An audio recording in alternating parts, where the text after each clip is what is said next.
नमस्कार दोस्तों, जय हिंद। कैसे हैं आप? एक खबर बहुत प्रमुखता से प्रकाशित हुई तमाम मीडिया आउटलेट्स में, और वो खबर ये है कि जो टाटा ग्रुप की जो वैल्यू है, टाटा ग्रुप की जो कंपनियां हैं, उसकी जो वैल्यू है, वो पाकिस्तान की जीडीपी से ज्यादा है। मतलब अकेला टाटा ग्रुप पाकिस्तान पर भारी पड़ गया। टाटा ग्रुप की जो कंपनियां हैं, उनकी वैल्यू बढ़कर 365 अरब डॉलर पहुंच चुकी हैं, जबकि पड़ोसी देश पाकिस्तान की कुल जीडीपी 341 अरब डॉलर के करीब है। यानी कि टाटा की कंपनियों की कुल संपत्ति से 24 अरब डॉलर कम। अब आप पूछ रहे होंगे कि इस खबर का क्या मतलब है। मैं आपको ये क्यों बता रहा हूं। आपने ये न्यूज़ पढ़ी भी होगी, देखी भी होगी, पर मैं इसका एक दूसरा एंगल, एक दूसरे कोण से इसका विश्लेषण करना चाहूंगा। तो दोस्तों, अगर आप मेरे चैनल पर नए हैं, तो पहले चैनल को सब्सक्राइब कर लें और वीडियो को शेयर करें और वीडियो को लाइक भी करें। अब मैं आता हूं इस मुद्दे पर। जैसा कि मैंने आपको बताया कि टाटा ग्रुप की कंपनियों की कुल वैल्यू जो है, वो पाकिस्तान की जो जीडीपी है उससे काफी ज्यादा है। अब यहां टाटा ग्रुप और पाकिस्तान, ये बात इसलिए कर रहा हूं कि साल 2008 में पाकिस्तान ने ताज होटल पर अटैक किया था। पाकिस्तान के आए टेररिस्ट, पाकिस्तान से जो नाव से टेररिस्ट आए थे समंदर के रास्ते, उसमें एक आमिर कसाब भी था जिसको बाद में मारा गया था, फांसी दी गई थी। तो पाकिस्तान परस्त आतंकवादियों ने टाटा ग्रुप के ताज होटल पर, मुंबई में जो अरब सागर के किनारे खड़ा है, उस पर अटैक किया। उस वक्त वो होटल धू धू करके जल रहा था और आतंकवादी उस होटल के अंदर घुसकर नंगा नाच कर रहे थे, लोगों को मार रहे थे, दहशत फैला रहे थे। पर आज जो होटल है वो तो बड़ी शान से खड़ा है, लेकिन पाकिस्तान पाई पाई के लिए मोहताज हो गया है, पाकिस्तान कंगाल हो गया है। ये खबर अपने आप में बहुत महत्वपूर्ण है। पाकिस्तान कंगाल हो गया है। देखिए, कहते हैं कि जैसा आप करेंगे वैसा ही आप पाएंगे। कर्म जो है उसकी सजा आपको मिलती है। जो जैसा भी आप करेंगे आप वैसा ही भुगतेंगे। आज पाकिस्तान तबाहाल है। और मैं पाकिस्तान के कुछ चैनल देख रहा था, जो यूट्यूब चैनल है, उसमें वो भारत से कंपैरिजन करते हैं कि देखिए भारत की ग्रोथ इतनी ज्यादा है, भारत इकोनॉमी में इतना आगे निकल गया है, भारत ने अपने वहां बोइंग का निर्माण भी शुरू कर दिया है, भारत तरक्की में हमसे इतना आगे है, भारत में इतनी बढ़िया ट्रेनें चल रही हैं वंदे भारत जैसी, हमारे वहां क्यों नहीं है। तो इसका जवाब भी मैं आपको दूंगा। बात यह है कि भारत और पाकिस्तान के बीच अगर जब कंपैरिजन की बात आती है, तो पहले तो कंपैरिजन बनता नहीं है। ठीक है, कंपैरिजन इसलिए नहीं बनता है कि भारत में एक लोकतांत्रिक तरीके से चुनी गई सरकार है जो 5 साल पूरे करती है। पाकिस्तान में अभी हाल ही में चुनाव हुए हैं और आपने देखा होगा कि किस प्रकार पाकिस्तान में चुनाव के दौरान कितनी धांधली हुई, उसके वीडियोस वायरल हुए। और रावलपिंडी के एक कमिश्नर ने तो यहां तक शिकायत की कि उन्होंने चीफ जस्टिस और मुख्य चुनाव आयुक्त के कहने पर धांधली करवाई। और हाँ, इसके साथ ही उन्होंने ये भी कहा कि मुझे इसकी जो सजा देना हो दे दीजिए। उनका नाम था, जो रावलपिंडी के चुनाव आयुक्त थे, commissioner, election commissioner Liaquat Ali Chadha. उन्होंने कहा कि मुझे जो सजा दी जानी हो वो दीजिए, लेकिन उन्होंने ऊपर किसी का नाम नहीं लिया। पाकिस्तान आर्मी ने ये काम करवाया, आईएसआई के कहने पर रिगिंग करवाई, ये नहीं कहा, चीफ जस्टिस का नाम लिया, हालांकि उनको बाद में गायब कर दिया गया। तो पाकिस्तान में जो चुनाव हुए उसमें इतनी धांधली हुई कि आज तक इनके वहां सरकार नहीं बन पाई। और अमूमन लोग जो है वोट डालने कम निकलते हैं, और वोट इस बार, लेकिन हाँ, क्योंकि इमरान खान की बहुत लोकप्रियता है वहां पर, तो इमरान खान को वोट देने लोग निकले और नवाज शरीफ को एक्सपोज कर दिया। मतलब इमरान खान जेल में रहकर भी पॉपुलर है। अभी ये भी खबर आई थी कि इमरान खान की पत्नी जो कि एक घर में ही बंद है, यानी कि उनके अपने घर को ही जेल में तब्दील कर दिया गया है और पूरे घर को कब्जा कर लिया गया है, और बुशरा बीबी जो इमरान खान की पत्नी है, उनको जहर दिया जा रहा है खाने में, स्लो पॉइजन, जिससे उनको पेट में काफी उनके और गले में काफी तकलीफ है। इस तरह की खबरें भी बाहर आई हैं, उनको जहर देकर मारने की कोशिश की जा रही है और इमरान खान की जान को भी खतरा है। तो मैं पाकिस्तान के उन लोगों से ही कहता हूं, तुम्हारे यहाँ जब निजाम ही ऐसा है तो तुम तरक्की कैसे करोगे?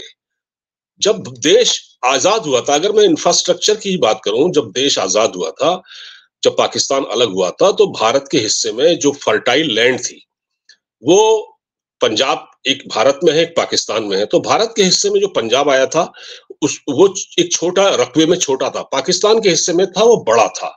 तो लेकिन आज पाकिस्तान गेहूं भी इंपोर्ट कर रहा है, भारत तो आत्मनिर्भर है कृषि के मामले में, दूसरे देशों को भी अनाज सप्लाई करता है।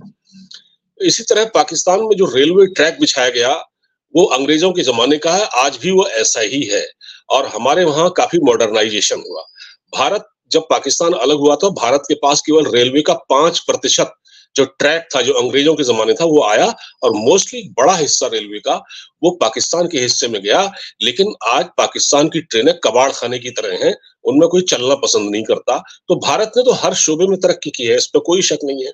फिर यहाँ कंपैरिजन करना बनता नहीं है। अच्छा, मतलब कल तक पाकिस्तानी जब ये 2008 में जब अटैक हुआ ताज होटल पर, ताजमहल होटल पर, जो टाटा ग्रुप का है, उस पर जब हमला हुआ था, उस वक्त पाकिस्तान के हौसले बड़े बुलंद थे। लेकिन आज पाकिस्तान उसी टाटा होटल को देखकर मायूस है, क्योंकि टाटा की जो कंपनियां हैं वो लगातार ग्रोथ कर रही हैं, उनकी ग्रोथ ज्यादा है। देखिए, एक ट्वीट किया है, कोई जॉन्स नाम के हैं, इन्होंने एक ट्वीट किया है कि इन 2008 ड्यूरिंग 26/11 मुंबई अटैक, ये ट्वीट किया है, जॉन्स नाम के हैं ये। In 2008 during 26/11 Mumbai attacks, Pakistani terrorist tried to destroy Tata group's iconic Taj Mahal palace hotel. Fast forward to 2024, Tata Group's market cap is now bigger than the GDP of entire Pakistan. Another day, another karma. तो जो मैंने आपसे कहा कि कर्मों का जो हिसाब है वो चुकता करना पड़ता है, तो पाकिस्तान उन्हीं कर्मों की सजा भुगत रहा है। ये साल 2008 की बात है, जब पाकिस्तानी आतंकियों ने भारत की आर्थिक राजधानी को लगभग बंधक बना लिया था। तब हमारे जो रतन टाटा हैं, उद्योगपति, उन्होंने कहा था कि इन परिस्थितियों का भारत कड़ाई से मुकाबला करेगा और पूरा भारत एक साथ खड़ा होगा।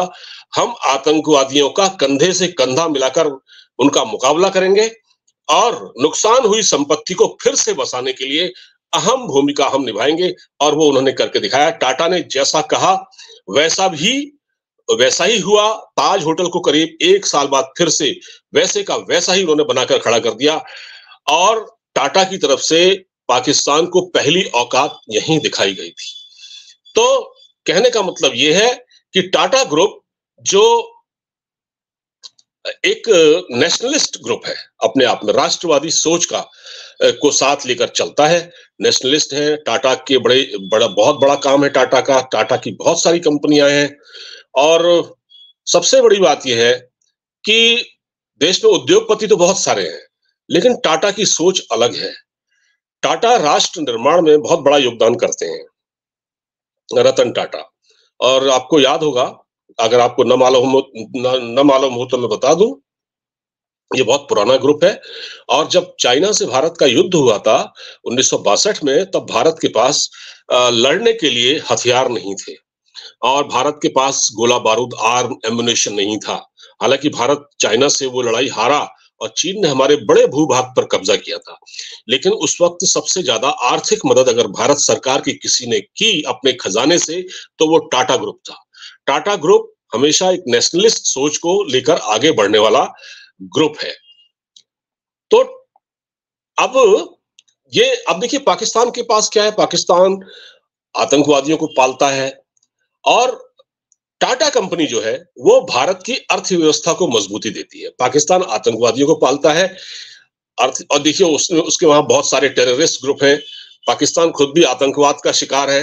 आपको पता है कि तालिबान ने अभी कल ही कहा है उनसे कि एक और बांग्लादेश बन सकता है अगर आप नहीं सुधरे। तालिबान के जो रक्षा मंत्री हैं, उनका नाम है स्टैनिक ज़ई, उन्होंने एक प्रेस कॉन्फ्रेंस में कि अगर पाकिस्तान न सुधरा तो एक और बांग्लादेश हम बना देंगे, हम ड्यूरेंट लाइन को नहीं मानते हैं। तो ड्यूरेंट लाइन वो है जो अंग्रेजों द्वारा बनाकर, जब अंग्रेज गए थे बंटवारा करके, तो ड्यूरेंट लाइन बना के गए थे, तो उन्होंने क्या किया था, अफगानिस्तान का एक बड़ा हिस्सा पाकिस्तान में डाल दिया था। तो पाकिस्तान में उनकी रिश्तेदारियां हैं, वो लोग आते जाते हैं, लेकिन पाकिस्तान ने वहां बाड़ वाड़ लगाकर उस पर रोक लगा दी है। तो इससे वो तालिबान भी इससे उखड़े हुए हैं। तो पाकिस्तान के संबंध न भारत से अच्छे हैं, न अफगानिस्तान से अच्छे हैं, न ईरान से अच्छे हैं, और अब तो चाइना भी पाकिस्तान से परेशान हो चुका है। चाइना के कुछ इंटरेस्ट है, सीपैक एक बहुत बड़ा प्रोजेक्ट है, इस वजह से वो वहां पर काम कर रहा है, लेकिन जितना पैसा पाकिस्तान में चीन फंसा चुका है, अब वो बाहर नहीं निकल सकता अगर वो चाह के भी निकलना चाहे तो मैंने अपनी इस वीडियो में इसकी जो थंबनेल है उसमें मैंने 3 फोटो लगाए हैं, एक रतन टाटा का, बीच में ताज होटल का, और फिर पाकिस्तान के जो केयर टेकर प्राइम मिनिस्टर है अनवारुल हक काकड़ का, क्योंकि पाकिस्तान में अभी तक गवर्नमेंट नहीं बन पाई है। कोई डिसाइड नहीं हो पाया कि सरकार कौन बनाएगा, किसकी सरकार बनेगी। फर्जी वोटिंग और यूएन की ओर से लगातार ऐतराज, सब कुछ वहां आ चुका है। सरकार अभी नहीं बन पाई है। इमरान खान जो सबसे पॉपुलर प्राइम मिनिस्टर है वो जेल में है। लेकिन पाकिस्तान के ये यूट्यूबर हैं, पाकिस्तान का जो मीडिया है वो भारत से तुलना कर रहा है, और वो हैरान परेशान है कि भारत की इकोनॉमी छोड़िए, भारत की इकोनॉमी छोड़िए, वो तो बहुत बड़ी है, केवल टाटा ग्रुप की जो इकोनॉमी है वो पाकिस्तान से ज्यादा बड़ी है। तो इस पर पाकिस्तान को सबक सीखना चाहिए और उनको कंपैरिजन नहीं करना चाहिए कि हम क्यों पीछे हैं। क्योंकि भैया देखिए, आपके वहां 32 साल तो मिलिट्री ने ही रूल किया है, डिक्टेटर आए, पब्लिक का वो प्रोटेस्ट जो आज देखने को मिल रहा है वो पहले नहीं देखने को मिला। शायद तब होता तो आज थोड़ा बदलाव देखने को मिलता। वहां लोकतांत्रिक संस्थाओं को वहां कुचला जा रहा है, कोई इंस्टीट्यूशन नहीं है। और जिस प्रकार से रिगिंग, धांधली हुई पाकिस्तान के चुनाव में, उस दुनिया ने उसको देखा, और ये पाकिस्तान के लिए एक फिक्र की बात है कि वो अपने देश को कैसे खड़ा करते हैं। तो जहां तक भारत की बात है, तो रतन टाटा ने अकेले ही पाकिस्तान को उसकी औकात बता दी है। दोस्तों, ये वीडियो आपको अगर अच्छा लगा हो तो उसको खूब शेयर कीजिएगा, इस चैनल को सब्सक्राइब कीजिएगा, इसका कंटेंट पसंद आए इसको लाइक कीजिएगा। नमस्कार।